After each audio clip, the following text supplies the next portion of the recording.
Okay.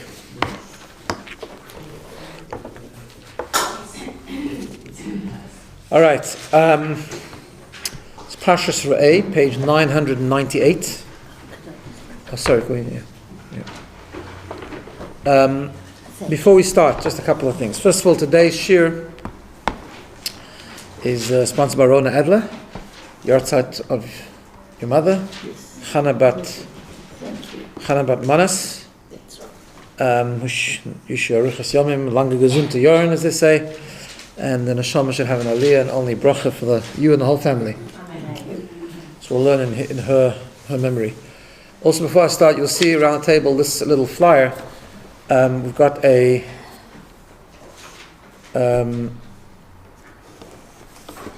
special program on the 8th. That's the 8th and 9th of September is for men, but we've got the 8th of September, like similar to the summer learning experience, but for Elul, just to get ready for the special days. This Sunday, this Shabbos is already Rosh Chodesh Elul. So look at the details. We have 2 hours of different selections of shirim and so on, men and women, children. That's this coming, not this Sunday, but the 8th of September. That's Sunday a week over here. We're doing it together with the Sydney Kollel, and come along. Okay, Parshas Re'eh. So Parshas Re'eh is an action-packed, another fascinating parsha. What page? Page 998. Lots of different things, again, sort of very much in the same style as the book of Dvarim. A lot of inspiration, but also a lot of mitzvahs which are repeated. So we'll just go through a couple of things. So the parsha begins with the famous pasuk. Let's have a look at 998, where Moshe Rabbeinu, in preparation to the Jewish people going into Israel, he says to them, Re'eh, see, have a look, he says, Re'eh, anoichi noisein lifneichem hayoim, I am placing before you today bracha ukalala, blessing and curses. Right? Essentially, now what is this a reference to? Rashi explains. This is a reference to an event which took place when the Jews went into Israel. They were commanded to gather on 2 mountains. Half the Jewish people, the 2 mountains of Har Grizim and Har Eivol. And on those 2 mountains, what happened was the Kohanim were in the middle, the Kohanim and the Levim, and the 2 tribes on either side, 6 and 6, and they read out blessings and curses, essentially to emphasize the concept of free choice. The choice is ours, whether to choose good or to choose bad, right? In a broader sense, this is exactly what the Torah is telling us. It's telling us that this is the concept of free will that we give, and Hashem places both in front of us and tells us what to do. So let's have a look at some of the psukim again. Let's have a look at the first pasuk again. So it says, Re'eh, have a look on Noichi Noisin Lefneichem Hayom. I'm placing before you today bracha or kalala. You looking for a chumash? Right there. The first shelf. Yeah, okay. Blessing and curses. Esa bracha. The blessing will come. Asher tishmu el mitzvahs Hashem alekechem. If you listen to Hashem, your God. Shanoichim mitzav eschem. You listen to the mitzvahs that I am commanding you today. And the opposite of blessing, if you don't listen to Hashem's mitzvahs, and you will stray from the way, which I'm commanding you, to go after other gods, which you do not know. So much has been written about this psukim. Again, on a simple level, this is very simple. It's the command to do these blessings and curses on the 2 mountains. It's a general message of free will. God places in front of us 2 things, and He obviously encourages us to choose good. I'm just going to share with you a little vart from the Sfas Emes, the second Gerer Rebbe, and he focused on the word Hayoim, today, and he interprets this pasuk not as a threat or not as something scary, but actually as an opportunity. He says the following: we know we have free choice, right? However, the nature of the human being is to always understand that free choice. And what happens is as follows. When we get into something, meaning when we do the wrong thing, and this is fine with human nature, right? When we stray and we get involved in something which is spiritually dangerous for us, or whatever the case, sometimes even physically dangerous for us, right? Human nature is, as we become more and more used to what we're doing, free choice becomes harder. That's what it is, right? Because we form a habit, habits come with rationalization, and therefore the choice gets diminished. And one of the foundations of the Torah is that we always have a choice. Free choice is fundamental to Jewish thinking and it's part of who we are, right? So he says, this is what the Torah says. He says, Hashem says like this: don't think that because you get more and more into something, your choice becomes less, which is true naturally speaking. But Hashem says, Re'eh, look, Anochi noisein lifnechem hayoim. I am placing before you today. What does that mean today? Says as Fasemis, that means that every day is new. Every day is fresh. We are taught, as we make the brachas in the morning, we say that every single day we wake up as a bria chadosha, as a new creation. Which is why we say Moed Ani, it's why we wash negavas in the morning, right? And Hashem is new. In other words, Hashem says that the power of free choice is so strong that every single day it's there from the beginning. So therefore don't sort of get disillusioned or get in despair, despondent by the fact that you've sort of, some people think, I've been doing this so long, it's too hard, the choice is too hard. No, understand, when you wake up in the morning, it's a new day. And that's what it means, I'm placing before you hayom, today, every day the free choice starts again. And he brings, this is also the meaning of the bracha that we say in the morning, when we thank God for the different things that happen to us in the morning. We say, the first bracha is, we say, Anoisein lasech vivina. We say that Hashem grants the rooster wisdom, to tell the difference between day and night. He says, that's the point. That every day we are granted this wisdom, and Hashem gives us that wisdom. He doesn't camouflage, He doesn't hide it from us. He gives us the wisdom to know the difference between bad and good, and the choice is there. So the pasuk is actually more of an encouragement than it is anything else. It's really encouraging us to understand that every single day we wake up, it's a new day. New opportunity, new choices. And we can choose between good and bad in the right way. Okay. Another idea I want to share with you, just a very interesting thing from the Vilna Gaon, and also do with this parsha, because one of the things that are part of this parsha, which is so fundamental to Yiddishkeit, is the mitzvah of tzedakah. This is not an appeal, don't worry.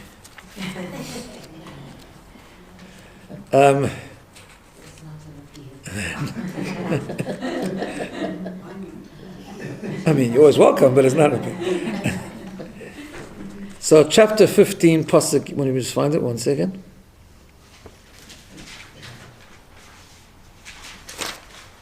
Have a look on page 1016.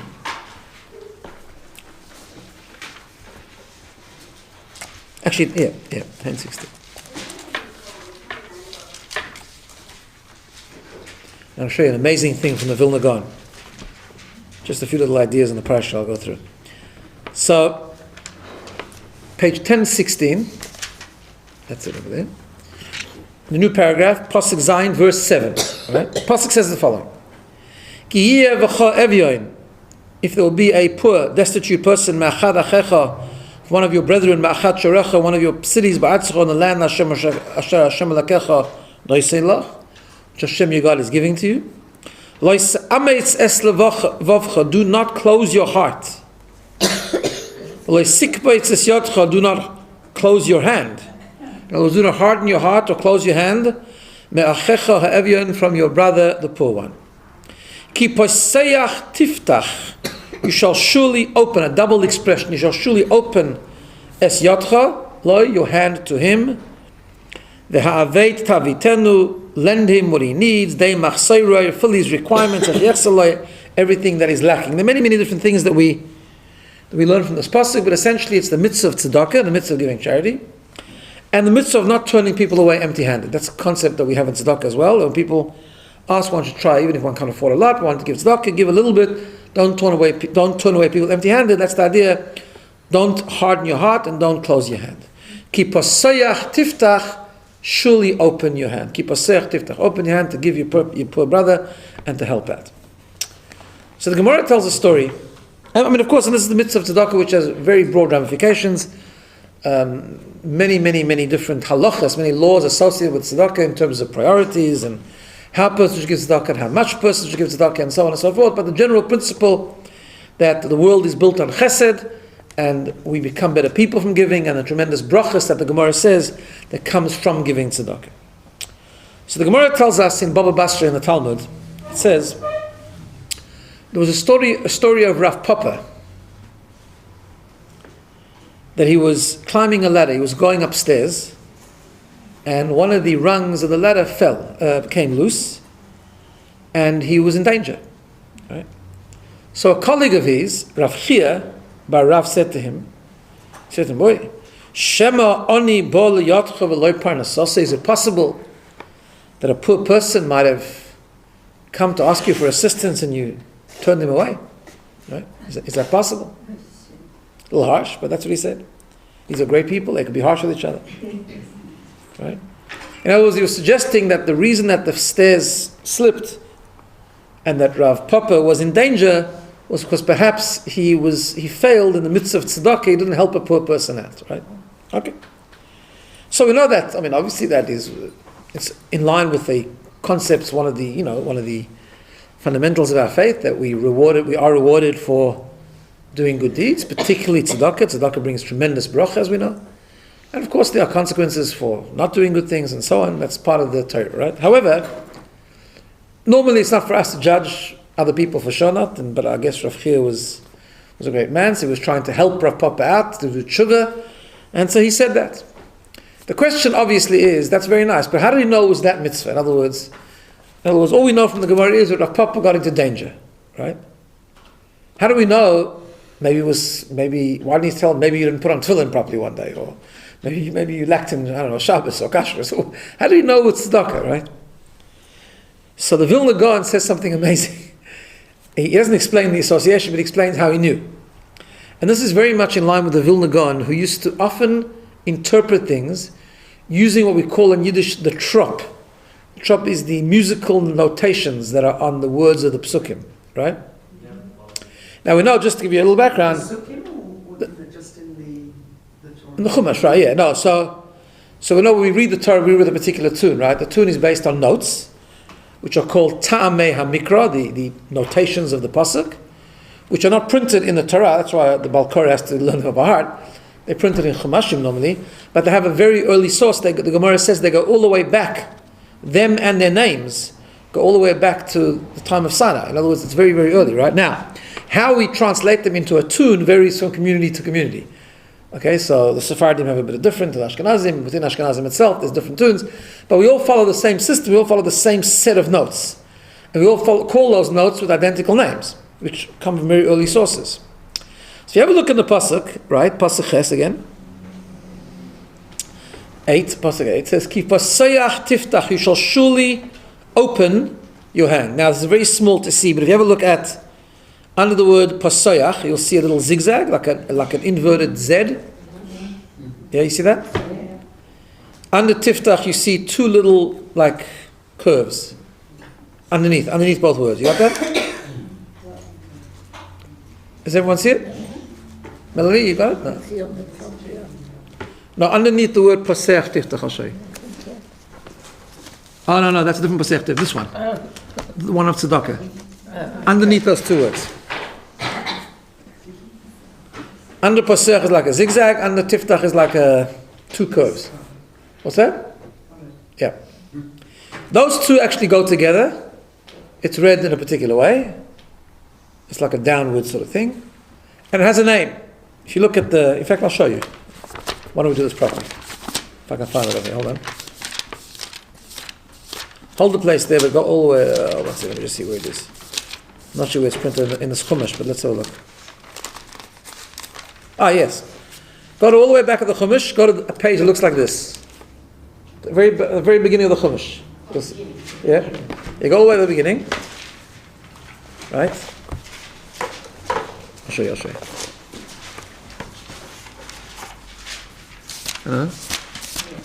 So after the preface and after the overview? Right. Keep going. After the preface, after the overview, you'll see a little page that looks like that. I'll show. No, keep going. Keep going, you'll see it. Has no page number, so I can't tell you where it is. There we are. Yeah, it says the word Bereshis, that's right. Right? You got it? Cantillation marks, they call it. Otherwise known in Hebrew as Ta'amei HaMikra, right? Okay. Yeah, you see that? Yeah. Have a look at the second to last line. You see darga severe. The word darga severe, it's the fourth word in the line. Yeah, second to last line. Have a look at the second to last line of that paragraph. Fourth word, right, as in this word over here. Darga severe. So you see under the darga is that zigzag, under severe the same two lines. That's what it's called, darga severe. Darga severe is an Aramaic word. You know what it means? Broken step. Broken step. Says the Vilna Gaon. What's that got to do with the ladder? Oh, broken step. It was a broken step. Exactly. Says the Vilna Gaon. That's how Rav Chia knew when our Papa fell down the step. Nothing happens for no reason, right? Especially if you're a great tzaddik like Rav Papa, there's always an association. Nothing happens to a tzaddik, particularly without any specific intention. So he said, well, probably you need to fix something. So right away he said, maybe it's tzedakah you have to fix.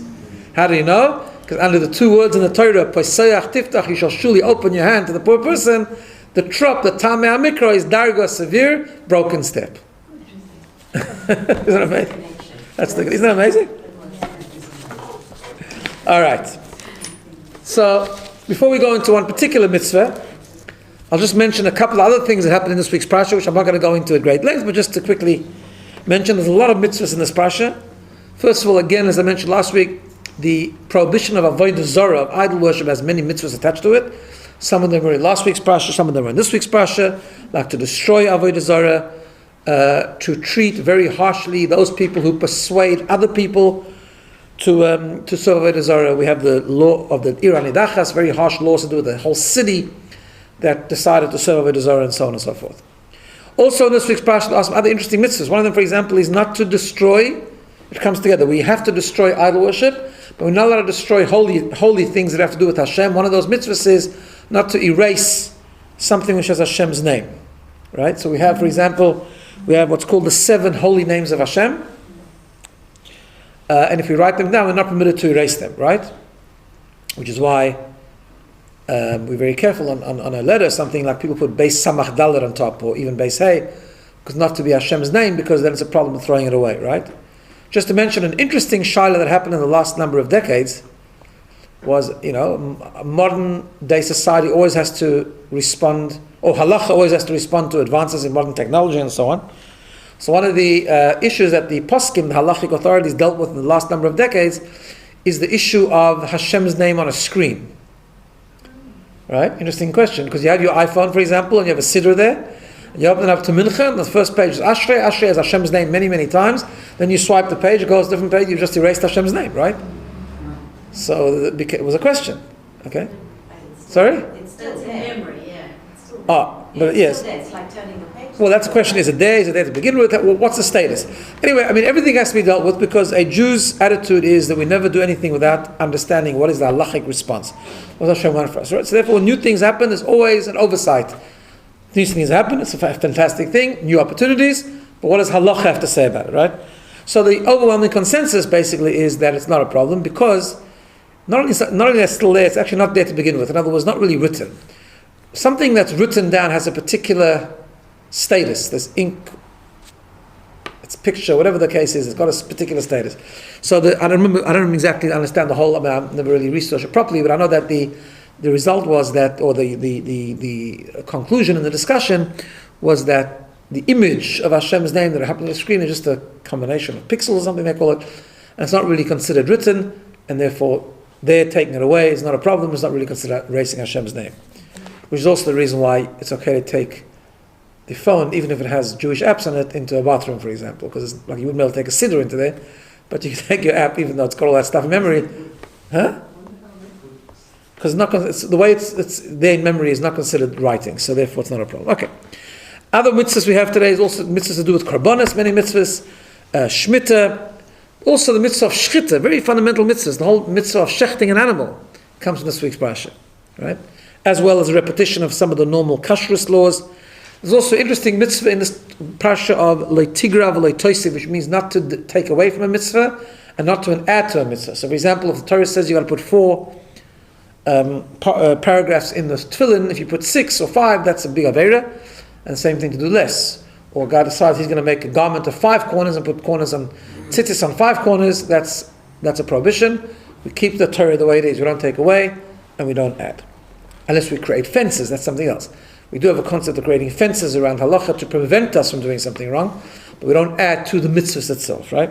We don't say we're going to keep 10 days of Pesach instead of 8 or whatever the case is. That's all problematic. So that's all in this week's parsha. Okay. Another mitzvah in this week's parsha, which I want to just touch on. I think we might have done this once, but anyway, I apologize if it's revision.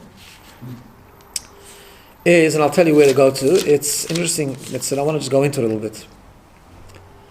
And if we have time at the end, I'll do something on Elul, because this Shabbos is Rosh Chodesh Elul. So it's, give me 1 second. Yeah, page 1010.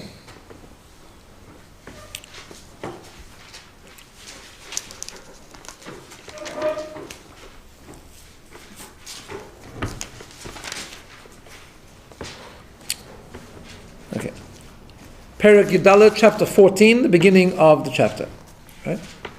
Says the Torah, another one of the 630 mitzvahs, and it reads as follows. Bonim atem laHashem Elokechem. You are children for Hashem your God. Lo sis goidudu. Do not cut yourselves. Lo sasimu karcha bein einechem lameis. And do not create a bald spot between your eyes for a dead person. Essentially, this was a pagan practice in ancient times particularly, where people would self-mutilate as a sign of excessive mourning for someone that had passed away, right? It's one of the 613 mitzvahs. It's a prohibition that we're not permitted to do that. Lo sis goidudu means do not cut yourself, do not lacerate yourself, in other words, right? Why says Hashem, Ki am kodesh ato laHashem Elokecha, you are a holy nation for Hashem your God. U'b'chol bachar Hashem liyos l'am zgula, Hashem has chosen you to be a special nation, mikol ha'amim, for all the nations, asher al pnei ha'adama, upon the face of the earth. Okay. So as I said, the Sefer HaChinuch brings us one of the 630 mitzvahs. He says you're not allowed to do that. It is not make any wound, for that matter, as a sign of mourning. It's considered excessive mourning. It's too excessive. It's not the right thing to do. And it also follows in the ways of pagan worship, which is prohibited. Okay. Now, very fascinating. The Rambam, the Gemara brings another interpretation of the same pasuk.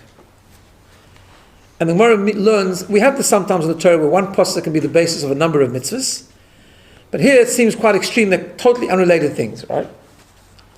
The Gemara says that one of the interpretations of the word lo sis goidudu, which means not to lacerate yourself, not to cut yourself. The word sis goidudu also comes from the word aguda, group, faction. So the lo sis goidudu is also a prohibition not to make what the Gemara refers to as agudois, different factions within a community. You all know, I mean, that's a different party, that's okay. I mean, yeah, well, okay. Well, as long as there's unanimous conclusion, yeah, you can have disagreement, that's not a problem, right? What does it mean not to make functions? So let's understand this mitzvah. So I want to just explain this mitzvah a little bit, also explain its relevance today, and then come back to see what the connection between these two seemingly completely unrelated mitzvahs are, right? So again, we're learning from the same pasuk two prohibitions. One is not to cut yourself as a sign of mourning, excessive mourning. The other is not to make factions within a community. What does it mean not to make factions within a community? So the Gemara says it means that you should not have in one city. Now again, it's a little bit different today, so let's just go back to how it was in ancient times. You shouldn't have one city, which normally one city in ancient times meant one community, which was normally run a particular way. You shouldn't have two based-ins, each one ruling and practicing something different. Right? In other words, there needs to be unity, there needs to be consensus, there needs to be people getting together, talking to each other, right? So how does this translate, for example, what's the relevance? I'll give you an example. Let's say you had a town, a little, as I say, I'll explain in a minute, it's very different today, because today we have multiple communities within one city anyway, but in ancient times it wasn't like that. In the small state, a community was a community. It was an Ashkenazi community, it was a Sephardi community, whatever the case was, right? A Hasidic community, one view, another view. So let's say, for example, you have Well, let me go back to ancient times, right?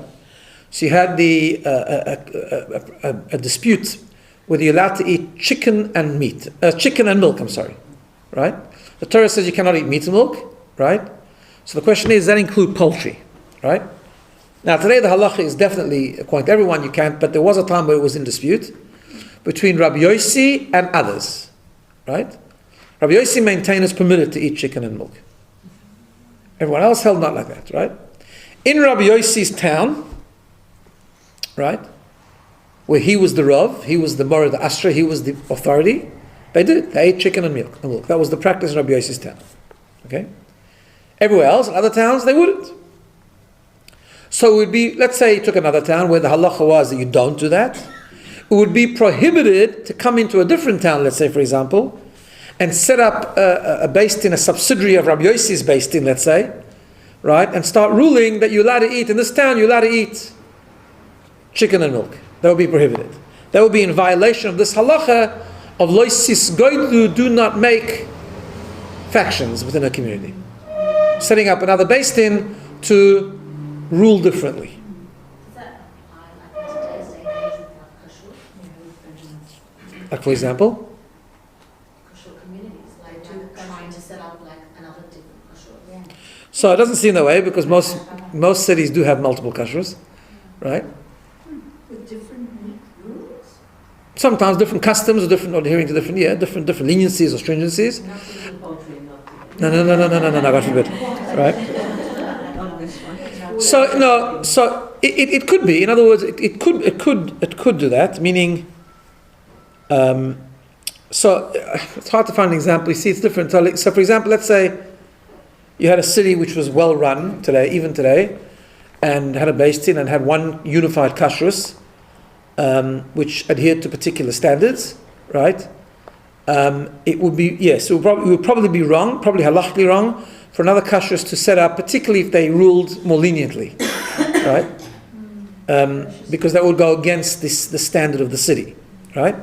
Now, if you had a group which would say, well, we're fine, we have no problem, we want to be more strict, that could be a bit different. It's a very complicated law, but I'll give you a couple of relevant examples. So, for example, there's a whole discussion in halacha with how far this extends. Does it just extend to ber halacha, or does it extend to minhag as well, right? So, for example, let's say you have a city, like for example, between Pesach and Shavuot, right? There's the Omer. Now, there's different customs of when people keep the Omer in terms of the morning. I'm talking about, not Omer, right? So in places like Sydney, it's just a balagan. Everyone keeps something else, so really there's no problem. You keep whatever you want. But there are communities. I know when I grew up, for example, right? Johannesburg had a very standard custom, right? The custom was from Rosh Chodesh Iyar, from the beginning. It was the English custom from Rosh Chodesh Iyar, from the first of Iyar till just before Shavuot, right? Now there are those people that do from Pesach to Lag BaOmer, right? So, for example, there's after Lag BaOmer there is, let's say, their minhag or their family minhag was to keep from Pesach to Lag BaOmer, which means Lag BaOmer they're done with the morning of the Omer. And let's say in a place like Johannesburg, for example, they want to now set up a wedding for the just after Lag BaOmer. It wouldn't be so simple, because since the whole town's custom is from Rosh Chodesh Iyar till before Shavuot, then to go and start setting up where you cannot have weddings when everyone else is still in keeping the Omer, that's a problem. That would be a problem with this particular mitzvah.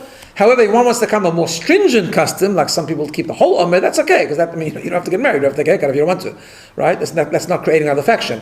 But you understand what I'm saying? So therefore, that would be an issue. I'll tell you a modern day halachic principle where the discussion comes in, right? Because the idea is that people shouldn't look at it as, it shouldn't be disunity, there shouldn't be like two different rules. It's a concept of unity and following one system. So for example, doesn't apply to women, but it's a very relevant thing in terms of men, and I'll explain you how it works today. There's a very, very big halachic dispute, a worldwide halachic dispute, whether you put on tefillin in Chol HaMoed. I don't know if you're aware of this, right? So the halacha is that you don't put on tefillin on Shabbos and Yom Tov. You put on tefillin every other weekday, correct? The status of Chol HaMoed is very under question. Is Chol HaMoed, because Chol HaMoed is like Nishtahir. It's a Yom Tov, but it's not a Yom Tov, right? So on the one hand, Chol HaMoed Sukkot, we're coming up to Sukkot soon. Chol Chol Hamoed Sukkos is still Sukkos, but it's permissible to work. I mean, with certain restrictions, but it's permissible to do things you wouldn't do on Yom Tov, right? So the question is, the halachic dispute goes all the way back to a great big debate, halachic debate, about what aspect of Shabbos and Yom Tov is it that determines you don't put on tefillin. Is it the holiness, the fact that it's Shabbos Yom Tov, or is it the prohibition against doing work? If it's the holiness, well then Chol Hamoed is also holy. It's also part of the Yom Tov. If it's the prohibition of work, well Chol Hamoed, you're allowed to work. Again, with certain restrictions, but it's mutter, right? So therefore maybe you should put on tefillin. So a big debate. So basically, what happened was as follows. So, Sephardim all follow the rule that you don't put on tefillin Chol Hamoed, right? The typical Ashkenazi minhag, in other words, going back to the beginning of Ashkenazim, was yes to put on tefillin Chol Hamoed, right? However, within Ashkenazim there's also a big split, because all Hasidim don't put on tefillin Chol Hamoed because Kabbalistically you're not supposed to put on tefillin Chol Hamoed. And, because of the holiness of Chol Hamoed. It's based on a Zohar. The Zohar is very, very strong about it, that you don't put on tefillin Chol Hamoed, right? Okay. The Vilna Gaon actually was a lone view in Ashkenazim. He held also not to wear tefillin Chol Hamoed. Now, why am I mentioning that is because it's a very relevant thing. Because, interestingly enough, the Vilna Gaon had particular certain, although he was Ashkenazi, but he had certain rules that he made, certain opinions he had, which were a bit different to some other Ashkenazim. In fact, some of them were even in line with the Hasidim, which was interesting because he was opponent of Hasidus. But anyways,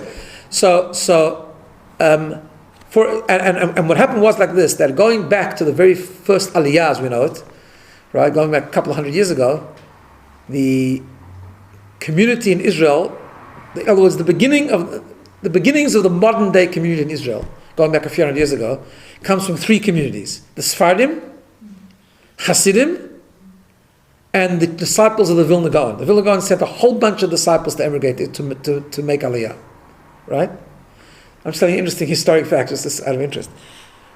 Because of that, there are many things that even Ashkenazim do in Israel, which is not typical of what most Ashkenazim do, but it follows the custom of the Vilna Gaon. Which is what's that? Yeah, why was it complicated? So you have Sephardim.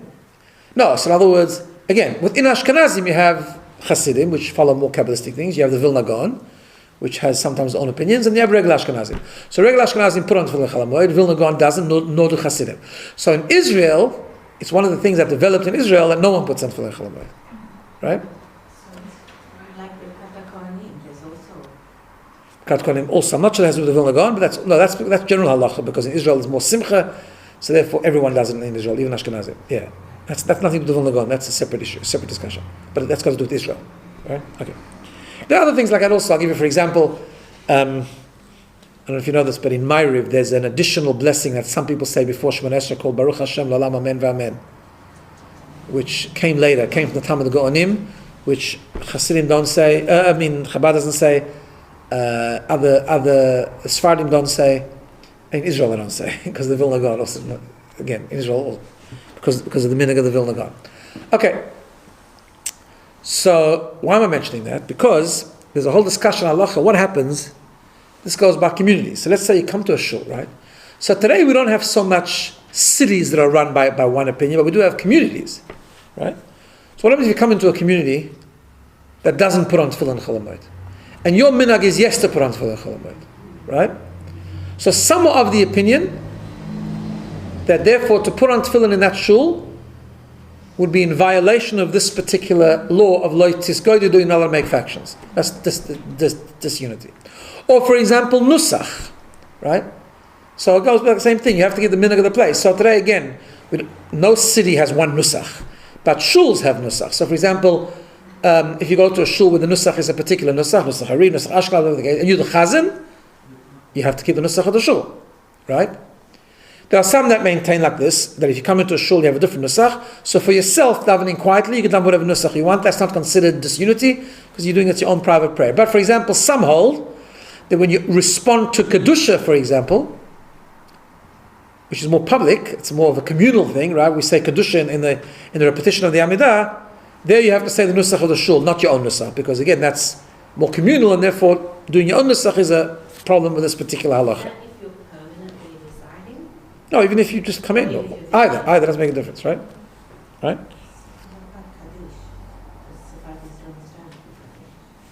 Yes, some Ashkenazim don't too. So it depends. So for example, I don't, in Chabad we don't stand for Kaddish either. Unless you're already standing. That's our custom. Right? So if I go to a shul which is purely Ashkenazi and they all stand, I will always stand for Kaddish, yeah. Because it's a public display of disunity if you don't do that, right? Yeah.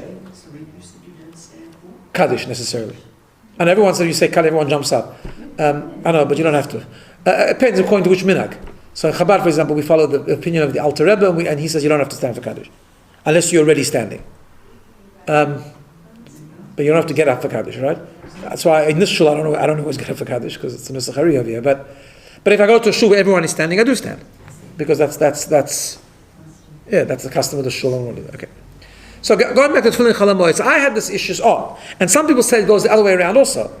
That if your custom is not to put on Tefillin, but you daven in a shul in Chol HaMoed where everyone is putting on Tefillin, maybe you should put on. So when I started the shul here, the shtibel originally and then Bina, so I had to just consult this because we have a very mixed up crowd here, as you might have noticed, right? That's why we have both Sidurim. I mean, the Nusach of the shul is officially Nusach Hari, which is what we daven as the Chazan, but everyone davens not Nusach here, right? So I had this question with regard to two different things. One was, the more serious one was with regard to Tefillin and Chol HaMoed, because there were people davening here, they have a minhag, and still today this happens, where people have a minhag to put on Tefillin and Chol HaMoed, right? And I don't want them not to come, and I want them, right? So I actually was wondering if it's a problem because there was other rabbis that said maybe it is a problem. So I was wondering if it's a problem if I have to insist that I don't put on tefillin because of this mitzvah, right? So I consulted quite a big halachic authority in America, and he said no, it's different, and he has a book on it actually which I researched it after. I even gave a whole shir, and the consensus are that it's not such a strict thing nowadays because today, particularly after the war, where communities are so mixed up together, Sfardim, Ashkenazim, Hasidim, not Hasidim, we're all meshed in, right? So therefore it's not really, in other words, we don't really have this concept of one solid community. Okay, so if it's a community thing, you have a chazan davening and nusach, okay, so follow the nusach. But if everyone is doing their own things, one's putting on tefillin, not putting on tefillin, it's not really a disunity. I'm not sure if that applies to Israel. I could be in Israel, it's different. In Israel, it's not so simple. In Israel, it is very accepted that you don't put on tefillin. In fact, many shuls in Israel get upset when people come in Chol HaMoed and start putting on tefillin. And that probably is a problem because since Israel has standardized their custom, everyone follows the custom of not wearing tefillin in Chol HaMoed, so perhaps Israel is different and it would be in violation of this mitzvah, right? I'm just giving you a couple of different examples.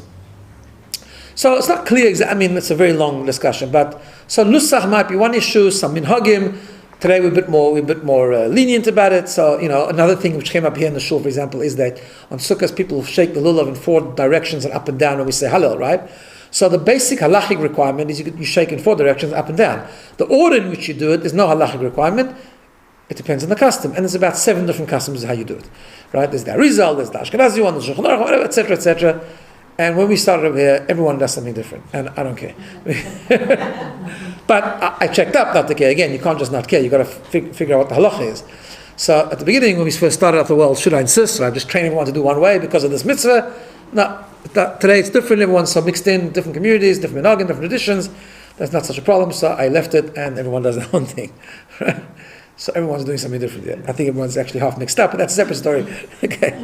All right. So if you walk in, you really know. You wouldn't know what the minhag of the place. No, especially if you walked in Chol HaMoed, you would know the minhag is not to put on tefillin because 95% of people don't put on tefillin here, right? 1 or 2 people put on, it doesn't bother. If you walked in when people are shaking the lulav on sukkahs, you would absolutely no clue what the minhag is. Promise. All right, that's just. I thought I'd share with you. It's interesting how this minhag developed and different times and what it all means. But it's a very important mitzvah. Essentially, it means the strength of unity, even if you have a tradition, but not to create 2 factions within a community, especially if it causes dispute. Acceptance and unity. Well, again, it's all legitimate. Both views are legitimate, obviously. Right? Obviously, we're talking about when both communities are legitimate and both communities following halacha, just each one in a different way. Okay. So now the obvious question is, that's very nice, and we learn it from this pasuk, but how do we have 2 completely unrelated mitzvahs coming from the same pasuk? Okay, we understand. The same word, right? So, loy tisgoidedu can be translated as don't make lacerations, which don't cut yourself for excessive mourning, right? And loisis goyda comes from the word aguda, don't make agudot, don't make factions, don't make separate groups. So many of them are ask the question, including the Shem Shmuel, the Sochach Rebbe. He wants to know, it's nice, but there must be a connection. If something comes from one pasuk, there's got to be some connection, and on the surface there doesn't seem to be any connection between these two mitzvahs. So he explains, others do, and I'm giving you sort of a paraphrasing of kind of a combination of different explanations, and it goes like this. Why is it such a problem to injure yourself for someone that has passed away? Why? Right?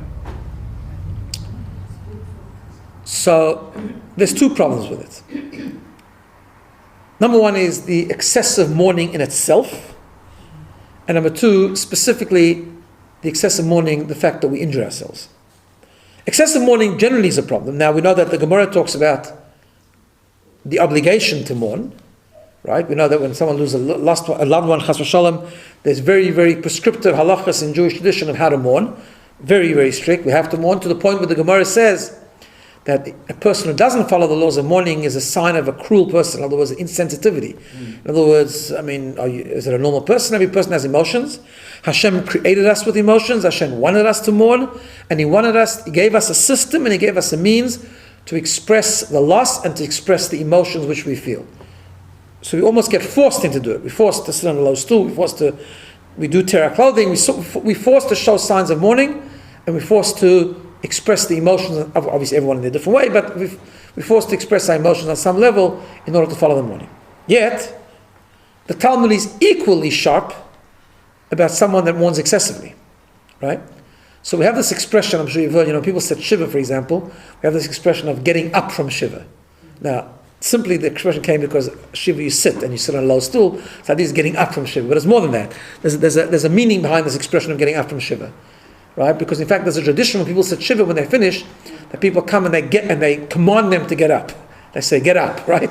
What's the idea behind that? The idea behind that is because we move people along. In other words, as important as it is to mourn, it's also important to move to the next stage. And to work through it, and then to go through the shloshim, and then the year, and so on and so forth.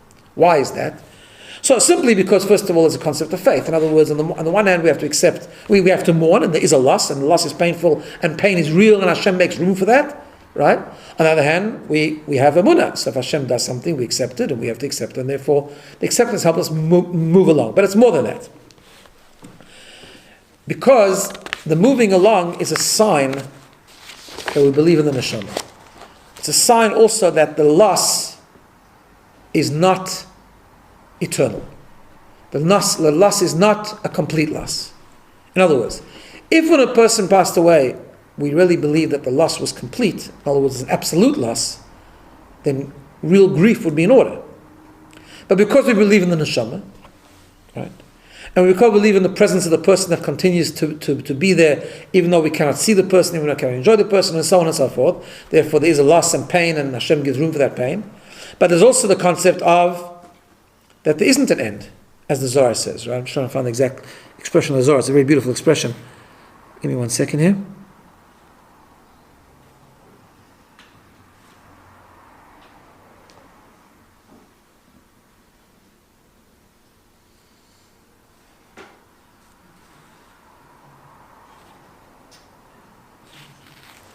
I don't know, I've lost this, I think in a second. 1 second. Anyway, whatever it is, but the Zohar says the same idea. In other words, the soul is eternal, life is eternal. We also believe ultimately in Tchias HaMesim, people will come back from the dead, and so on and so forth, right? So therefore, now, what does that eternity come from? It comes from the belief in the neshama, right? In the neshama.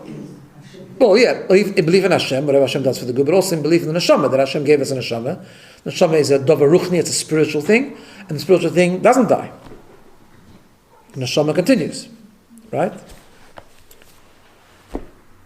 Person injuring themselves, where does that come from? Where does that pagan custom come from? It comes from two things. That's an excessive expression of grief. That is an expression of an idea that everything is lost. That's all finished, it's final. Second of all, the specific custom of mutilating the body was like a symbol of that we lost a body. Right? Where does it all come from? It comes from a fundamental mistake.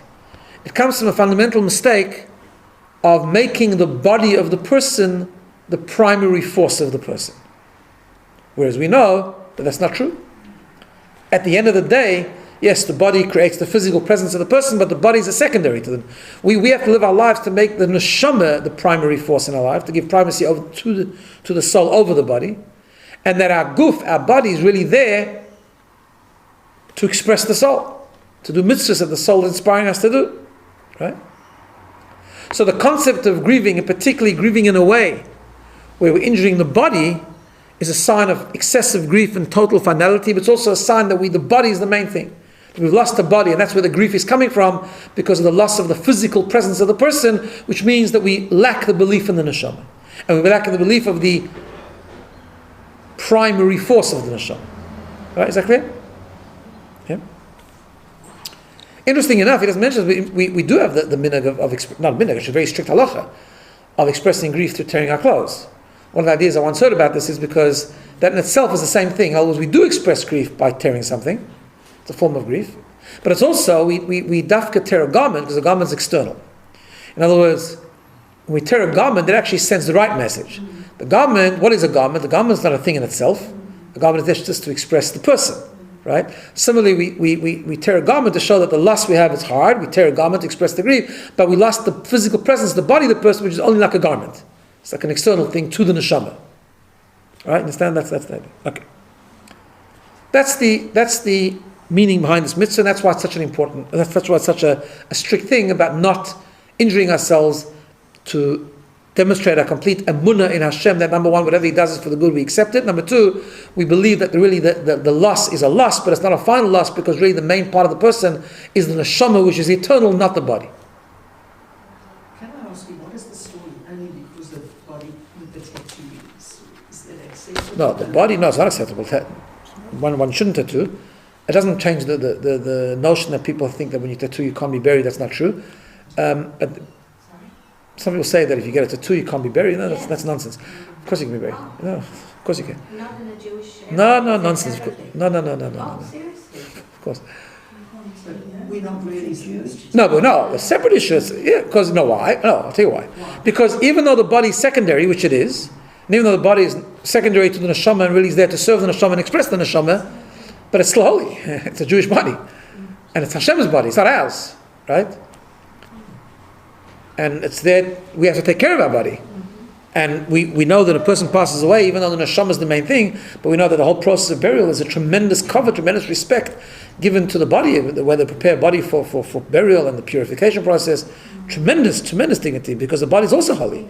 Right? We're not saying the body is not holy. On the contrary, it's a body that did mitzvahs, it's a body that lived, it's a body that Hashem made in His image. I mean, it's a huge thing, right? So therefore, we're not supposed to tamper with the body unnecessarily. We're supposed to take care of it, which is why we don't do tattoos, right? But that doesn't mean that the body's become the main part of the person. You understand? Okay. Now, let's go back to the mitzvah of not making factions, disunity. How does unity come about? Right? Where does unity come from? How do we achieve unity?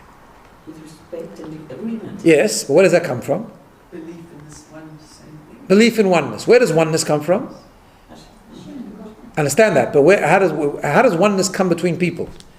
So we know the famous idea. You can only have true unity if you believe in the neshama. Why?